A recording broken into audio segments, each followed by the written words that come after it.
الشيطان الرجيم بسم الله الرحمن الرحيم لقد جاءكم رسول من أنفسكم عزيز عليه ما عنتم حريص عليكم بالمؤمنين رؤوف رحيم فإن تولوا فقل حسبي الله لا إله إلا هو عليه توكلت وهو رب العرش العظيم صدق الله مولانا العظيم وصدق رسوله النبي الكريم الأمين إن الله وملائكته يصلون على النبي يا أيها الذين آمنوا صلوا عليه وسلموا تسليما الصلاة والسلام عليك يا سيدي يا رسول الله وعلى آلك وأصحابك يا سيدي يا حبيب الله الصلاة والسلام عليك يا سيدي يا رحمة للعالمين وعلى آلك وأصحابك يا سيدي يا خاتم النبيين انتہائی محترم محتشم بزرگوں دوستوں، اللہ تعالیٰ جل شانہ کا فضل احسان اور کرم ہے۔ دعا ہے کہ اللہ تبارک و تعالیٰ ہمیں بہت ادب تعظیم توقیر کے ساتھ میلاد مصطفیٰ صلی اللہ علیہ وآلہ وسلم کی یہ مبارک گھڑیاں منانے کی سعادت و توفیق عطا فرمائے۔ روزانہ انشاءاللہ تعالیٰ ہمارا موضوع قرآن مجید فرقان حکیم کی آیت مبارکہ سے ہوگا، یعنی قرآن اور صاحب قرآن صلی اللہ علیہ وآلہ وصحبہ وسلم کے نور سے ہم منور ہوں گے۔ آج سورہ توبہ جو 10ویں پارے میں ہے اور 11ویں پارے میں اس کا اختتام ہے، اس کی آخری 2 آیات میں نے آپ حضرات کے سامنے تلاوت کی ہیں۔ اللہ تبارک و تعالیٰ نے اپنے حبیب مکرم صلی اللہ علیہ وآلہ وسلم کے میلاد مبارک کا ذکر قرآن مجید فرقان حکیم میں مختلف مقامات پر کیا۔ نبی اکرم صلی اللہ تعالیٰ علیہ وآلہ وسلم کی دنیا میں تشریف آوری کو اللہ تعالیٰ جل وعلا نے جہاں بھی بیان کیا، حضور پر نور صلی اللہ علیہ وآلہ وسلم کی شان و عظمت اللہ نے اپنے بندوں کے قلوب و اذہان میں بٹھائی۔ اللہ تبارک و تعالیٰ جل وعلا ارشاد فرماتا ہے لقد کا معنی ہے بے شک۔ کیا معنی ہے؟ بے شک۔ یہ بے شک سے کلام کا آغاز کیوں کیا؟ اس لیے کہ جب کسی چیز کے منکرین موجود ہوں تو پھر اللہ تبارک و تعالیٰ پہلے منکرین کا رد فرماتا ہے، کیونکہ نبی کریم علیہ السلام کی عظمتوں کے منکرین موجود تھے، تو اللہ تبارک و تعالیٰ نے پہلے منکرین کا رد فرمایا اور فرمایا لقد، لام بھی تاکید کے لیے ہے اور قد بھی تاکید کے لیے ہے۔ بے شک جاءکم، تشریف لائے تمہارے پاس، تمہارے پاس تشریف لائے کون؟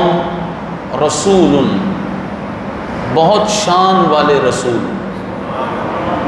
سارے بولیں بہت شان والے رسول تمہارے پاس تشریف لائے۔ کیسی شان والے رسول تمہارے پاس تشریف لائے کہ ان جیسا ہم نے کسی اور کو مقام و مرتبہ نہیں دیا۔ خلق سے اولیاء، اولیاء سے رسول، اور رسولوں سے اعلیٰ ہمارا نبی۔ یہ اللہ رب ذوالجلال بھی فرما رہا ہے کہ رسولوں سے اعلیٰ ہمارا نبی، اور حضور کے غلام بھی عرض کرتے ہیں کہ رسولوں سے اعلیٰ ہمارا نبی۔ نبی اکرم صلی اللہ تعالیٰ علیہ وآلہ وسلم کو رسول فرمایا تو یہ یاد رکھیں کہ اللہ تعالیٰ نے حضور پر نور صلی اللہ تعالیٰ علیہ وآلہ وسلم کو جو مقام رسالت عطا فرمایا ہے، اللہ تعالیٰ نے آقا کریم علیہ الصلوۃ والسلام کو تمام انبیاء کا بھی نبی بنا کر بھیجا ہے، اور حضور پر نور صلی اللہ تعالیٰ علیہ وآلہ وصحبہ وسلم کو وہ عظمت و شان عطا فرمائی کہ تمام انبیاء کے جو معجزات ہیں حضور علیہ الصلوۃ والسلام کے معجزات کا صدقہ ہے، اور حضور علیہ الصلوۃ والسلام کے جو معجزات ہیں ایسے معجزات اللہ تعالیٰ نے کسی کو عطا نہیں فرمائے، اور ان معجزات میں سب سے بڑا معجزہ رسول اللہ کے معجزات میں سے سب سے بڑا معجزہ قرآن مجید فرقان حکیم ہے۔ قرآن حضور کے معجزات میں سب سے بڑا معجزہ ہے، اور اس کی حفاظت کا ذمہ اللہ تبارک و تعالی جل شانہ نے خود لیا ہے، اور ہم تک قرآن پہنچا ہے تو رسول اللہ صلی اللہ تعالی علیہ وسلم کے وسیلے سے پہنچا ہے، کیونکہ کائنات میں کوئی شے ایسی نہیں کہ وہاں اللہ تبارک و تعالی قرآن کو نازل کرتا اور وہ قرآن کے بوجھ کو برداشت کر سکتی۔ یہ صرف رسول کریم علیہ الصلوۃ والسلام کا قلب مبارک ہے کہ جس نے قرآن مجید فرقان حکیم کو اللہ تبارک و تعالی سے لے کر محفوظ کر لیا، اور پھر حضور نے اس کی تلاوت فرمائی، اور تلاوت فرما کر حضور نے اسے امت تک پہنچا دیا۔ اگر حضور علیہ الصلوۃ والسلام کا سینہ اطہر نہ ہو تو یہ کلام الہی ہم تک کیسے پہنچتا؟ نبی اکرم صلی اللہ تعالیٰ علیہ وآلہ وسلم کو اللہ تبارک و تعالیٰ نے وہ شان عطا فرمائی، وہ مقام عطا فرمایا کہ اس آیت میں آپ کی شانوں میں سے چند شانیں بیان کی، اور فرمایا لَقَدْ جَاءَكُمْ رَسُولٌ مِّنْ أَنفُسِكُمْ، بے شک تمہارے پاس تشریف لائے یہ شاندار رسول تمہیں میں سے، من انفسکم، اس سے مراد بہت سارے مفسرین نے یہی لکھا ہے کہ اہل عرب۔ نبی کریم علیہ الصلوۃ والسلام نے جب اعلان نبوت فرمایا تو چونکہ رسول اللہ صلی اللہ تعالیٰ علیہ وسلم کو اللہ تعالیٰ نے عرب میں مبعوث فرمایا، اور عرب کے بہترین خاندان میں مبعوث فرمایا۔ اولاد اسماعیل میں سے بنی کنانہ کو، اور بنی کنانہ میں سے قریش کو، اور قریش میں سے بنی ہاشم کو، اور پھر اس میں سے خاندان عبد المطلب کو چنا، اور حضرت عبد المطلب کے بیٹے حضرت عبداللہ کو چنا۔ اور عرب میں نبی پاک علیہ الصلوۃ والسلام کے خاندان کی یہ خاصیت ہے کہ عرب کے تمام قبائل کو نبی پاک علیہ الصلوۃ والسلام کے خاندان سے رشتہ داری حاصل تھی، تو اللہ تعالیٰ نے ان پہ حجت قائم کر دی کہ جو محبوب ہم نے عطا فرمائے، جو یہ شاندار رسول تمہارے پاس تشریف لائے، یہ کوئی فرشتہ نہیں ہیں، یہ جن نہیں ہیں، بلکہ من انفسکم، تمہارے ہی نسب والے، تمہارے ہی خاندان والے ہیں۔ اب انہیں نہ مان کر تم جہالت میں پڑ جاؤ گے، اور ہم نے تم پر حجت تمام کر دی کہ ان کا پورے کا پورا نسب تمہارے سامنے موجود ہے، اور ان کا مبارک کردار بھی تمہارے سامنے موجود ہے۔ من انفسکم۔ حضرت عبداللہ ابن عباس رضی اللہ تعالیٰ عنہما اور بعض دیگر مفسرین نے فرمایا من انفسکم کی جگہ انفسکم ہے۔ کیا ہے؟ انفسکم۔ انفسکم سے مراد یہ ہے کہ سب سے زیادہ نفیس ترین جو خاندان ہے، جو سب سے زیادہ نفیس ترین، حضرت سیدنا عبداللہ سید آمینہ پاک، وہ رسول اللہ صلی اللہ تعالیٰ علیہ وسلم کا خاندان ہے۔ اور آج بھی میں نے یہ بات جمعۃ المبارک میں بھی بتائی تھی کہ نبی کریم صلی اللہ علیہ وسلم کی شانوں میں سے شان یہ ہے کہ حضور پر نور علیہ السلام اپنے بچپن، اپنی جوانی مبارک اور پھر 63 سال کی جو آپ کی ظاہری عمر مبارک ہے، اس کی کسی ایک لمحے میں بھی آقا کریم علیہ السلام عرفان الہی سے غافل نہیں ہوئے، اللہ کی معرفت سے غافل نہیں ہوئے۔ اس کے ساتھ ساتھ علماء نے یہ بات بھی لکھی، یہ تو ہے حضور علیہ السلام کا اس دنیا میں آ کر، لیکن حضور کی شانوں میں سے شان یہ ہے کہ حضرت آدم علیہ السلام سے لے کر حضرت سیدنا عبداللہ پاک تک اور حضرت حوا سے لے کر حضرت سیدہ آمینہ تک نبی کریم علیہ السلام نے جو دورہ فرمایا اپنے آباء و اجداد کی صلبوں کے اندر، تو حضور علیہ السلام اپنے آباء و اجداد کی صلبوں میں بھی ایک لمحے کے لیے بھی اللہ کے عرفان سے غافل نہیں ہوئے۔ اس قدر اللہ تعالیٰ نے محبوب علیہ السلام کو بلند مقام اور مرتبہ عطا فرمایا، اور ہم کتنے خوش بخت ہیں کہ رب ذوالجلال ہمیں فرما رہا ہے لَقَدْ جَاءَكُمْ رَسُولٌ مِّنْ أَنفُسِكُمْ۔ بے شک یہ شاندار رسول تمہارے پاس تشریف لے آئے۔ اب ان کی شانوں میں سے شان یہ ہے عزیز علیہ ما عنتم، تمہارا مشقت میں پڑنا ان پر گراں گزرتا ہے، تمہارا مشقت میں پڑنا۔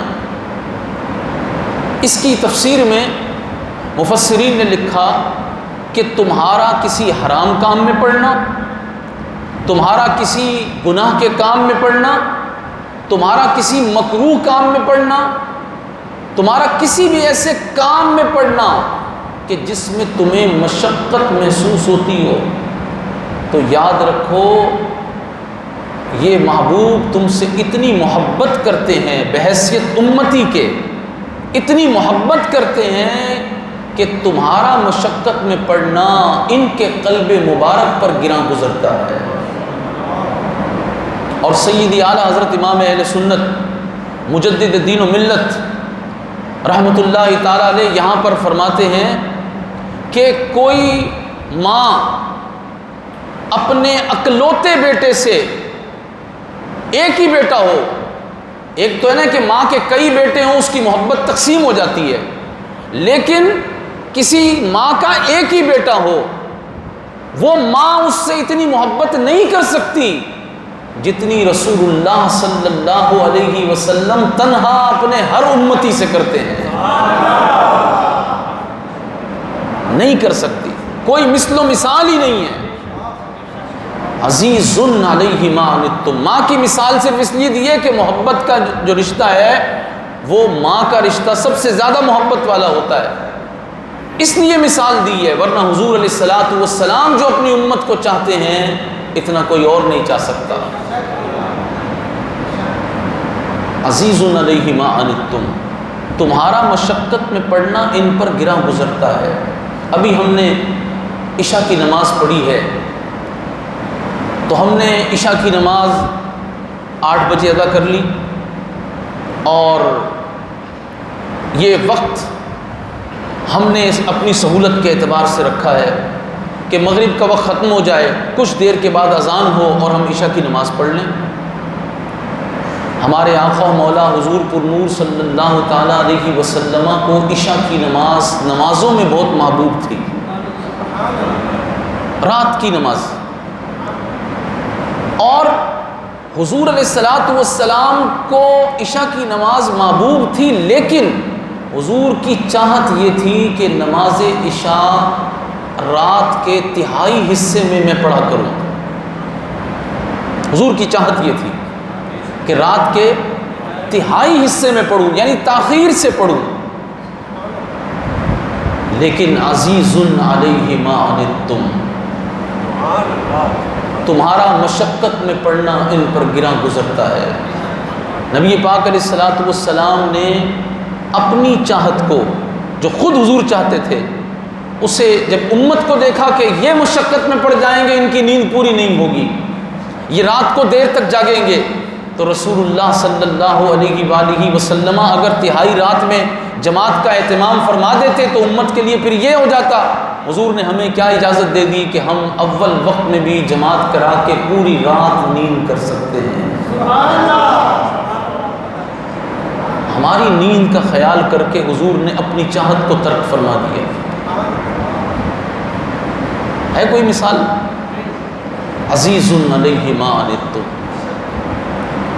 یہ اس موضوع کو اگر آپ دیکھیں، عزیز علیہ ما عنتم کو، کہ رسول اللہ صلی اللہ تعالی علیہ وسلم کی امت سے محبت ایسی ہے کہ اپنی چاہت کو حضور امت کے لیے ترک فرما دیتے ہیں. حج کا موقع ہے، نبی کریم علیہ الصلاۃ والسلام نے حج کی فرضیت کا جب حکم فرمایا، ایک صحابی حضور کی بارگاہ میں آ گئے اور آ کر عرض کیا، حضور کیا حج ہر سال فرض ہو گیا؟ نبی کریم علیہ السلام خاموش رہے. وہ پھر سوال کرنے لگے، حضور کیا حج ہر سال فرض ہو گیا؟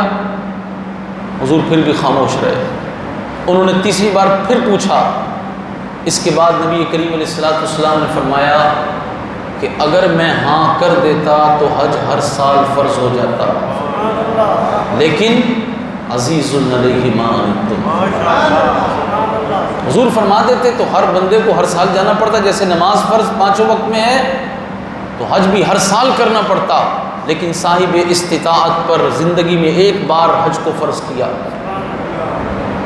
حضور ہاں کر دیتے، لیکن ہم سے حضور کی محبت ایسی ہے کہ ہمیں مشقت میں حضور نے نہیں ڈالا، کیونکہ مشقت ہم اٹھاتے نا تو رسول اللہ کو گراں گزرتا. اللہ اکبر.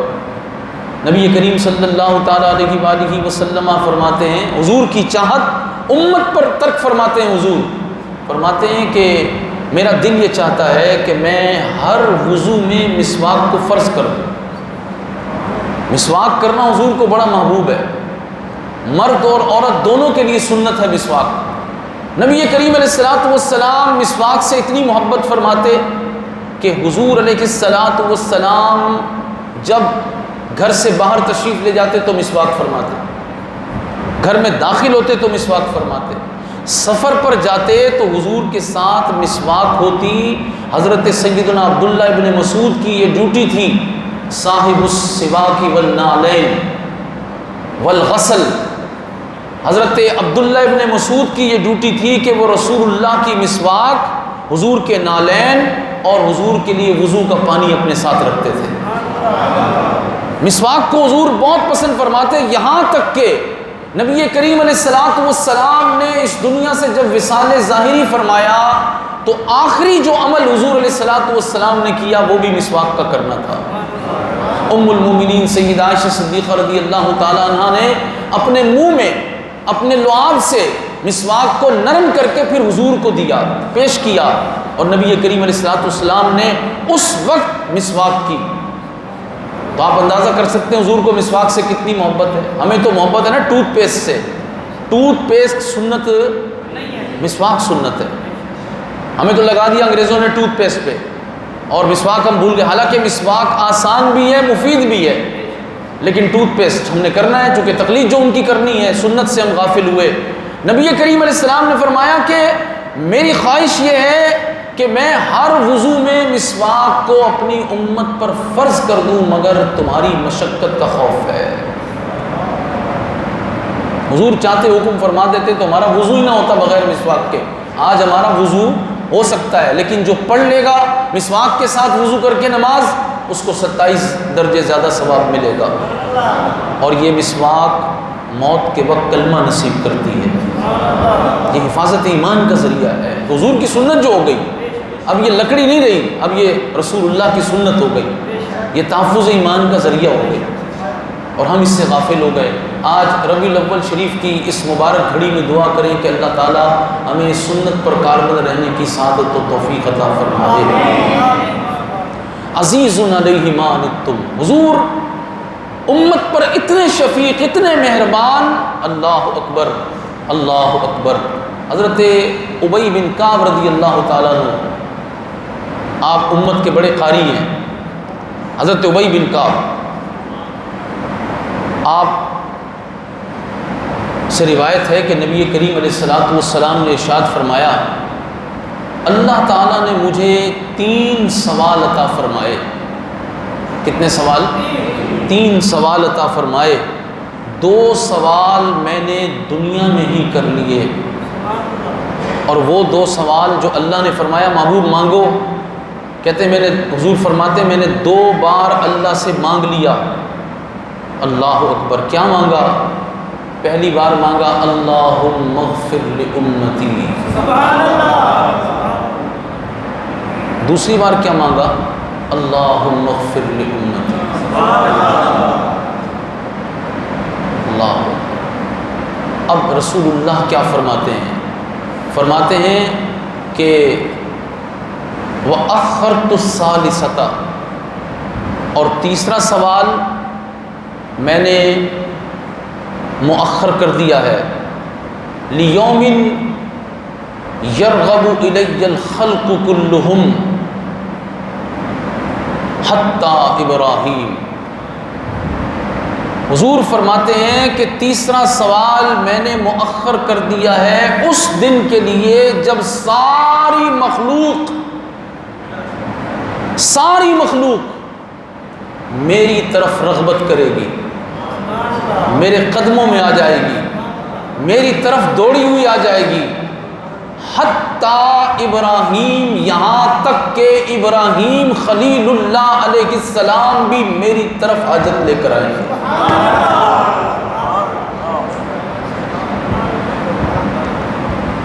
رسول اللہ فرماتے ہیں وہ سوال میں نے اس دن کے لیے اٹھا دیا۔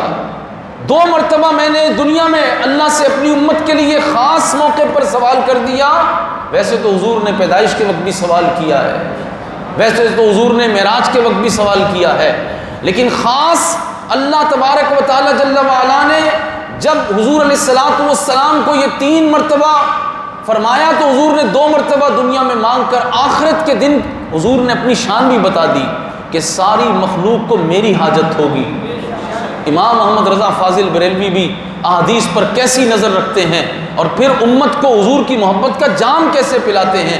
کہتے ہیں ان سے جو مستغنی ہوا جہنم میں گیا، ان سے جو مستغنی ہوا جہنم میں گیا۔ اللہ اکبر، ہے خلیل اللہ کو حاجت رسول اللہ کی، ہے خلیل اللہ کو حاجت رسول اللہ کی، ہے خلیل اللہ کو حاجت رسول اللہ کی۔ ابراہیم خلیل اللہ علیہ السلام کا نام نبی پاک علیہ الصلوۃ والسلام نے لے کر اپنا مقام محبوبیت بتا دیا۔ وہ خلیل اللہ ہیں، ان کی بڑی شانیں ہیں۔ سارے انبیاء میں رسول اللہ کے بعد سب سے افضل ابراہیم خلیل اللہ ہیں، اتنی شان والے ہیں، اللہ کے خلیل ہیں، لیکن رسول اللہ صلی اللہ تعالی علیہ وسلم اللہ کے محبوب ہیں۔ عزیز علیہ ما عنتم حریص علیکم، تمہاری بھلائی کے بہت چاہنے والے، تمہاری بھلائی کے بہت چاہنے والے، حریص علیکم، اتنا چاہنے والے، اتنا چاہنے والے کہ تمہیں کبھی کوئی کسی ایسی بات کی تعلیم نہیں دی کہ جس سے تم ہلاکت میں پڑ جاؤ۔ تم خود ایسے قدم اٹھاتے ہو کہ اپنی جان کو ہلاکت میں ڈال لیتے ہو، مگر رسول اللہ صلی اللہ تعالیٰ علیہ وسلم نے تمہاری بھلائی کا اتنا خیال فرمایا کہ تمہیں جو بھی تعلیم دی، ایک قدم رسول اللہ کی محبت میں رکھو گے فقد فاز فوزا عظیما، تو اللہ تعالیٰ تمہیں بڑی کامیابیاں عطا فرما دے گا، اتنی بڑی بڑی کامیابیاں کہ تم رسول اللہ سے محبت میں بڑھتے چلے جاؤ، اللہ تمہیں دنیا میں امام بنا دے گا اور محشر میں بھی تمہیں عزت و تکریم عطا فرمائے گا، یہاں تک کہ اللہ تعالیٰ حضور کے امتیوں کو اتنا شرف عطا فرمائے گا، فرمایا کہ ان کو نور کے منبروں پر بھی بٹھایا جائے گا، ایسے بھی حضور کے امتی ہوں گے، سورج کی چمک حضور کے امتیوں کے چہرے کے سامنے ماند پڑ رہی ہوگی، ایسے بھی حضور کے امتی ہوں گے جن کو دیکھ کر میدان محشر میں لوگ کہیں گے یہ کون آ گئے، کیا یہ اللہ کے نبی ہیں؟ کہا جائے گا نہیں، اللہ کے نبی نہیں ہے، یہ حضور کے امتی ہے۔ اس امت کے علماء کو اللہ تعالیٰ اتنی شان عطا فرمائے گا، یہ حضور کے کرم سے ہے۔ حریص علیکم، حضور علیہ الصلوۃ والسلام نے اپنی امت کی بھلائی کو چاہا، اور پھر امت جس نے حضور سے وفا کی، حضور کے صدقے پھر اسے بہت کچھ مل گیا۔ حریص علیکم بالمؤمنین رؤوف الرحیم، مومنوں پر بہت رؤوف رحیم، اللہ اکبر، بہت مہربان ہیں، بہت چاہنے والے ہیں، بہت شفقت کرنے والے ہیں، اللہ اکبر۔ مفسرین نے لکھا ہے کسی نبی کے لیے اللہ تعالیٰ نے اپنے دو ناموں کو جمع نہیں کیا، اللہ تعالیٰ نے اپنے آپ کو بھی قرآن میں فرمایا ہے رؤوف اور رحیم، اور رسول اللہ کو بھی فرمایا ہے رؤوف الرحیم۔ میلاد کا ذکر شرک کا خاتمہ کرتا ہے، میلاد کا ذکر شرک کا خاتمہ کرتا ہے، اور اس آیت سے میلاد کا ذکر خاص طور سے شرک کا خاتمہ کرتا ہے، کیونکہ رؤوف اللہ کا نام ہے، رئیف اور رحیم اللہ کا نام ہے، رؤوف و رحیم کس کے نام ہے؟ اللہ کے نام ہے، لیکن قرآن نے رسول اللہ کو رؤوف و رحیم فرما دیا، تو پتہ چلا کہ لفظوں کے اشتراک سے شرک لازم نہیں آتا، لفظوں کے اشتراک سے شرک لازم، لفظ اللہ کے لیے بھی رؤوف ہے، لفظ اللہ کے لیے بھی رحیم ہے، لفظ رسول اللہ کے لیے بھی رؤوف الرحیم ہے، لیکن فرق یہ ہے کہ اللہ ذاتی طور پہ رؤوف الرحیم ہے، حضور اللہ کی عطا سے رؤوف الرحیم ہے۔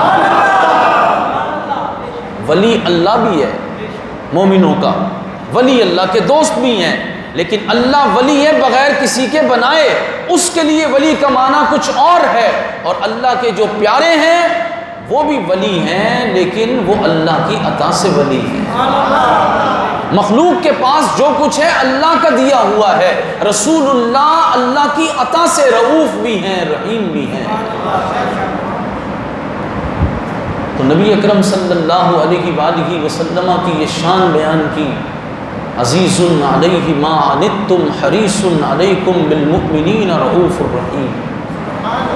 یہاں میں ایک اور حدیث پاک اسی تفسیر کے تحت کہ حضور علیہ الصلوۃ والسلام اپنی امت کی مشقت پر کتنا گرا محسوس فرماتے ہیں اور ان کی بھلائی کے کتنے چاہنے والے ہیں، ام المومنین سیدہ عائشہ صدیقہ بنت صدیق رضی اللہ تعالی عنہا، آپ حضور علیہ الصلوۃ والسلام کے ساتھ بیٹھی ہیں اور نبی کریم صلی اللہ تعالیٰ علیہ وسلم نے آپ کو دعا دی، اے عائشہ اللہ تمہاری بخشش فرمائے۔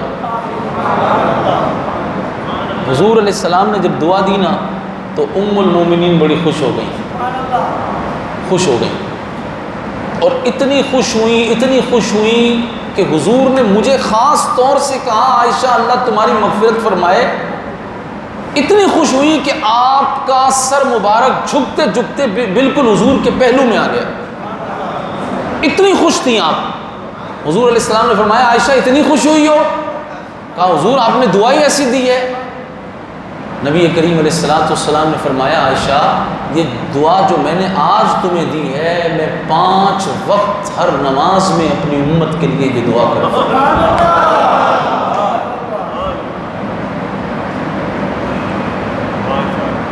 نبی کریم علیہ السلام کے سب سے آخری چھوٹے شہزادے حضرت سیدنا ابراہیم جو سیدہ ماریہ قبطیہ رضی اللہ عنہا کے بطن سے پیدا ہوئے، چند ماہ کی عمر میں آپ کا وصال ہو گیا۔